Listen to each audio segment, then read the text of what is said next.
माई के दुलारी रही पापा के प्यारी रही मिलनी मन घर बड़े सोची जब कुआरे रही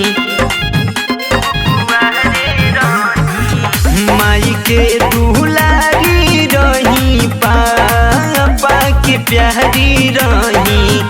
मिलनी मन घर बड़े सोची जब कुआरे रही सोचल सपनवा सब टूटल रे माई सोचल सपनवा सब टूटल रे माई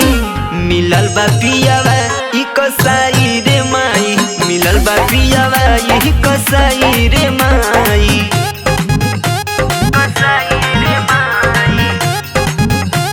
कसाई रे माई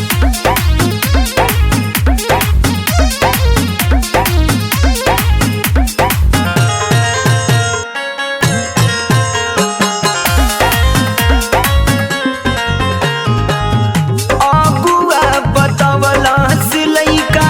हाँ संस्कारी ससुरा में जननी पियवा हवे जुआरी हो हवे जुआरी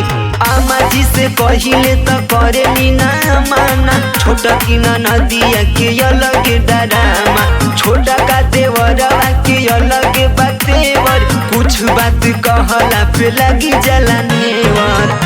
आधी आधी रातिया में रोज पी के आई आधी आधी रातिया में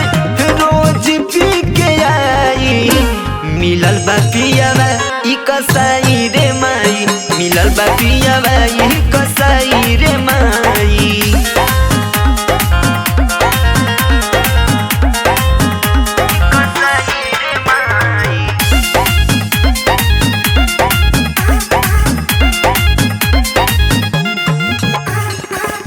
ठीक से न खाला नहीं खाए देता खाना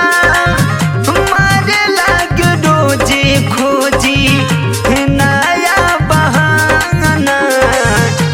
नया बहाना राम या तो सुजित छिनली हले आजादी हमरो जिंदगिया के होता बर्बादी जदि हम जनती तो करती ना शादी देई के रपट के जेल भेजवा दी मान